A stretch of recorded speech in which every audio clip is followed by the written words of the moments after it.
Hey everyone, it's Erica NP with Pure Health here with episode 5 Time Hacks for the Busy Woman.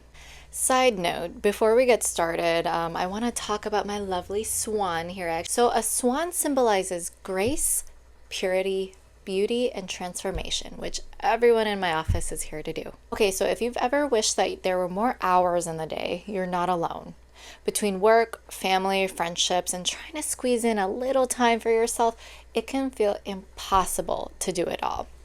But here's the truth, you don't need more hours, you just need better hacks. Today, we're talking about time hacks that will help you be productive without sacrificing your family, career, or your own self care.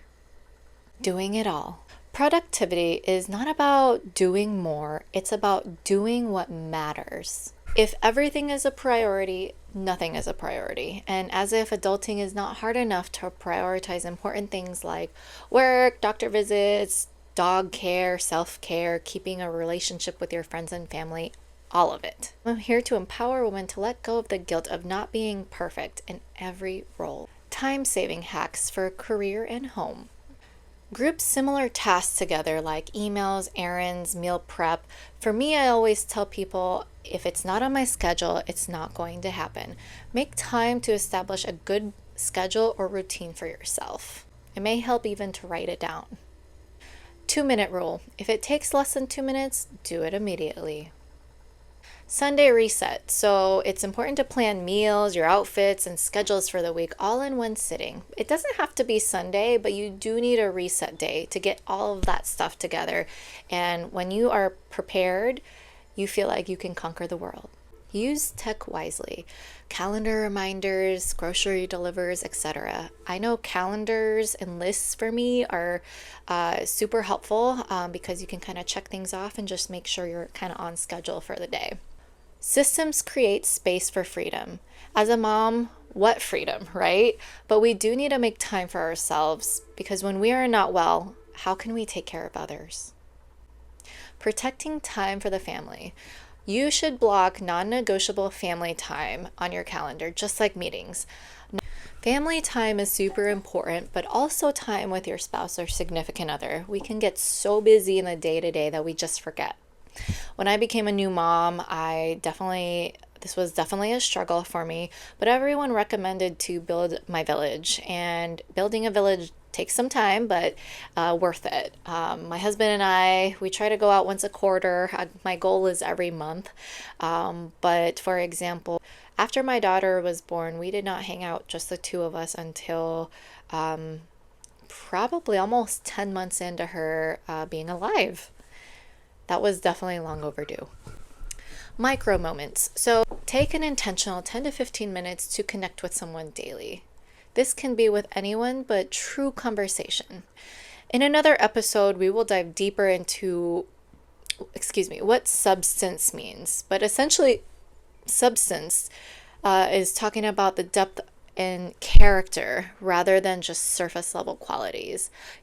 Integrity, values, wisdom, authenticity, and reliability. Rituals.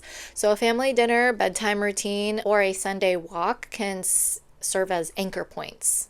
Your presence matters more than the length of time. When I had my daughter, I know things completely changed for me, and my priority was her. On hard days, on balancing business and watching her, I have to remind myself that I will never get this time back. Once she's grown, she might not want to hang out with me anymore. Self-care is not optional. Self-care is maintenance, not a luxury. And I know that this is hard for all you busy moms out there. Trust me, as a new mom of my almost 10-month-old, I know how hard it is to juggle everything and make time for yourself, but it is so necessary. Quick wins, a 10-minute walk outside. You can definitely take your baby on a walk. I do that twice a day, 15 to 20 minutes. Take 5 minutes or even 3 minutes to meditate and just take some time for yourself. So things like supplements, I know me specifically, I will pack all of my supplements per week in a month pack, and then I'll just grab those packs and put them by my stove and take them every day. I encourage you to have a guilt-free self-prioritization. You can't pour from an empty cup. Mindset and boundaries. Learn how to say no without an apology. I know for me, I still apologize for being selfish, but I know that is being unapologetically being me. Swap multitasking for single task focus. Permission slip. It's okay to drop the ball. Just choose which ball is rubber and which is glass. Things happen. Boundaries. You have to bridge the chaos and the calm because every day, especially as a mom, can be chaos. There's always not enough time in the day to do things, but truth is, you don't need to add more hours to your day. You just need to own the hours you already have.